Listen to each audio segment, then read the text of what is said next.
memiliki kemampuan melihat di kegelapan, memberikan keuntungan yang besar dalam pertempuran. Maka, perangkat penglihatan malam atau night vision device terus-menerus dikembangkan untuk menunjang misi prajurit di medan tempur. Perangkat night vision dibuat dalam berbagai bentuk, mulai dari bentuk teropong baik binokular maupun monokular. Night vision juga berupa alat bidik pada senjata, baik senapan, alat bidik meriam tank, maupun alat bidik pada peluncur rudal anti-tank. Yang paling banyak dikenal awam, night vision berupa goggles atau semacam kacamata sehingga dinamai night vision goggles. Perangkat night vision juga melengkapi kendaraan tempur baik kendaraan darat maupun udara. Bagaimana sebenarnya cara kerja dari perangkat night vision sehingga bisa melihat menembus kegelapan malam? Kita akan membahasnya dalam video ini. Night vision yang ada saat ini dapat dibagi menjadi dua jenis utama, masing-masing menggunakan teknologi atau metode yang berbeda untuk bisa melihat di kegelapan. Kedua jenis tersebut adalah image intensification dan thermal imaging. Kita mulai dari teknologi image intensification atau penguatan citra, kadang disebut juga sebagai image enhancement. Night vision goggles umumnya menggunakan teknologi ini. Night vision dengan teknologi image intensification dapat dianalogikan seperti megafon, loudspeaker atau biasa disebut toa. Dari suara yang lemah setelah melewati alat kemudian keluar menjadi suara yang lebih keras. Demikian juga pada night vision, cahaya yang sangat redup masuk ke dalam perangkat night vision akan dikuatkan berkali-kali lipat sehingga terlihat lebih terang. Mari kita lihat bagaimana cara kerjanya. Bagian inti dari night vision yang berupa image intensifier adalah tabung vakum di dalam perangkat yang disebut sebagai image intensifier tube atau disingkat IIT. Tabung IIT terdiri dari tiga bagian utama, yaitu fotokatode, microchannel plate, dan layar fosfor. Cahaya yang sangat redup masuk melalui bagian depan dari night vision. Cahaya ini melalui lensa bagian depan yang disebut lensa objektif. Oleh lensa objektif, cahaya difokuskan pada fotokatode. Gelombang cahaya atau bisa juga kita sebut partikel cahaya mengenai fotokatode. Ya, cahaya atau gelombang elektromagnetik memiliki dualitas sifat, yakni sifat gelombang sekaligus partikel. Ini adalah hal yang pernah membingungkan para ilmuwan. Dalam double slit eksperimen atau percobaan celah ganda, ketika diamati, maka akan bersifat atau berperilaku seperti partikel. Tetapi ketika tidak diamati, perilakunya berubah seperti gelombang. Fenomena ini pada akhirnya melahirkan fisika kuantum. Dalam pembahasan ini, untuk mempermudah, kita pandang cahaya sebagai partikel. Partikel-partikel cahaya disebut sebagai foton. Foton yang mengenai fotokatode diubah menjadi elektron yang dipancarkan ke belakang. Elektron-elektron ini kemudian melewati microchannel plate atau MCP. Kadang disebut juga sebagai multi-channel plate. Microchannel plate berupa plat kaca tipis yang tersusun atas jutaan lubang mikroskopik. Masing-masing lubang ini berbentuk seperti pipa atau saluran dan berfungsi seperti fiber optik. Pada sisi luar microchannel plate terdapat katoda dan anoda sehingga bermuatan listrik.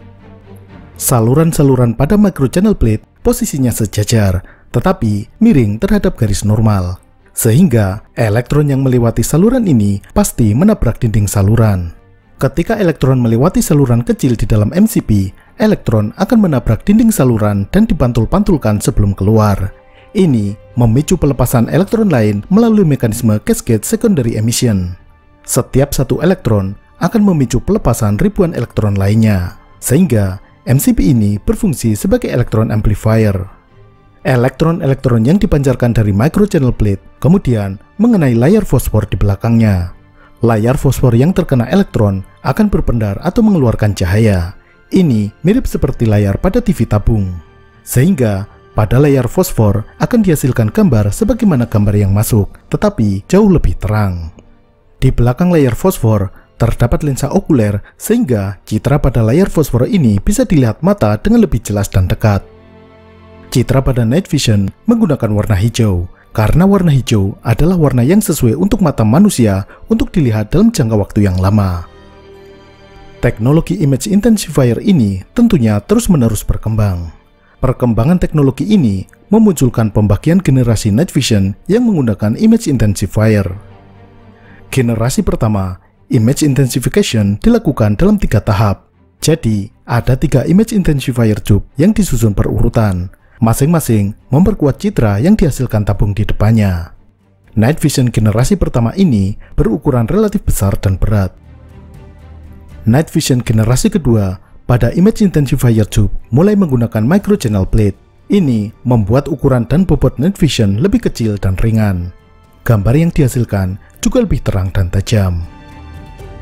Night Vision generasi ketiga hampir sama dengan generasi kedua, hanya menggunakan material yang berbeda untuk bahan fotokatode, yakni memakai gallium arsenide. Pada MCP diberi lapisan ion barrier yang menghalangi masuknya ion-ion yang tak diinginkan yang menyebabkan timbulnya noise. Sehingga Night Vision generasi ketiga ini memiliki resolusi lebih tinggi dan gambarnya lebih jernih. Night Vision generasi keempat, lapisan ion barrier pada MCP dihilangkan, namun pada fotokatode ditambahi perangkat Automatic Gated Power Supply System. Perangkat ini memungkinkan voltase pada fotokatode berubah on dan off secara cepat. Efeknya adalah Night Vision memiliki respon lebih cepat ketika berubah dari lingkungan dengan intensitas cahaya yang berbeda. Sebelum generasi pertama, sebenarnya ada generasi 0 yang digunakan sejak akhir Perang Dunia Kedua. Teknologi yang digunakan Night Vision generasi 0 berbeda. Tidak menggunakan image intensifier, melainkan menggunakan kamera near infrared dengan sistem aktif. Ini ditemukan ketika diketahui bahwa kamera televisi pada waktu itu ternyata bisa menangkap spektrum near infrared atau spektrum inframerah, tetapi masih di dekat spektrum cahaya tampak. Spektrum near infrared misalnya seperti yang digunakan pada remote TV atau AC. Mata kita tidak bisa melihatnya, tetapi melalui kamera HP, cahaya dari remote itu bisa terlihat. Sistem Night Vision ini menggunakan lampu yang memancarkan sinar inframerah, disebut sebagai infrared illuminator. Sinar inframerah ini menyinari objek dan dipantulkan untuk kemudian ditangkap oleh kamera. Namun, karena menggunakan sistem aktif, jika musuh juga menggunakan perangkat yang sama, musuh bisa melihat pancaran infrared illuminator ini. Sekarang, kita bahas teknologi lainnya, yakni thermal imaging. Thermal imaging juga mendeteksi spektrum sinar inframerah, tetapi spektrum yang dideteksi adalah far infrared atau thermal infrared, spektrum yang berada jauh dari spektrum cahaya tampak. Dengan demikian, spektrum ini memiliki panjang gelombang lebih panjang daripada cahaya tampak. Mata manusia maupun kamera biasa tidak bisa mendeteksinya. Radiasi dalam bentuk gelombang inframerah dipancarkan oleh setiap benda yang memiliki panas atau suhunya di atas suhu dingin absolut. Bahkan, es batu yang suhunya 0 derajat Celcius juga memancarkan radiasi inframerah. Karena suhu 0 derajat Celcius sebenarnya masih jauh di atas suhu dingin absolut atau absolute zero. Suhu absolute zero adalah 0 derajat Kelvin atau minus 273 derajat Celcius. Jadi, es batu 0 derajat Celcius suhunya dalam Kelvin adalah 273 derajat Kelvin. Sehingga, setiap benda baik itu tubuh manusia, tanah, pepohonan, bangunan, dan lain-lain memancarkan radiasi inframerah dengan intensitas yang berbeda-beda, tergantung suhu benda tersebut. Dalam perangkat Night Vision yang menggunakan thermal imaging, gelombang inframerah yang diterima difokuskan oleh lensa objektif. Lensa ini menggunakan bahan khusus, bukan kaca, karena sinar inframerah tidak bisa menembus kaca biasa. Bahan yang digunakan sebagai lensa untuk perangkat inframerah diantaranya adalah germanium. Oleh lensa germanium, cahaya inframerah ini difokuskan pada sensor inframerah. Sensor atau detektor inframerah ini mendeteksi intensitas radiasi inframerah yang diterima. Ada ribuan hingga jutaan elemen dalam detektor ini. Masing-masing elemen merubah intensitas sinar inframerah menjadi sinyal-sinyal listrik. Sinyal-sinyal listrik yang dihasilkan kemudian dikirim ke signal processing unit.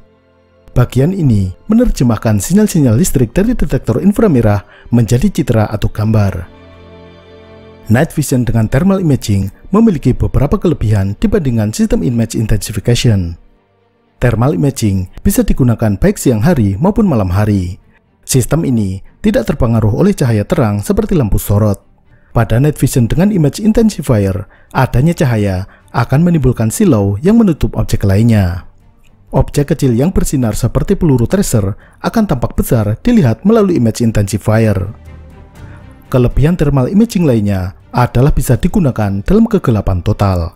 Sedangkan night vision dengan image intensifier masih membutuhkan sedikit cahaya meskipun sangat redup, misalnya cahaya dari bintang atau pantulan atmosfer. Dalam image intensifier, objek semisal manusia bisa tersamar ketika berdiri dengan latar belakang semak atau pepohonan. Tetapi, melalui thermal imaging akan mudah terlihat karena sangat kontras. Thermal imaging juga mampu melihat menembus kabut atau asap, karena gelombang inframerah yang lebih panjang mampu menembus kabut dengan mudah. Tetapi, ada juga kelemahan thermal imaging, yakni tidak mampu menembus kaca.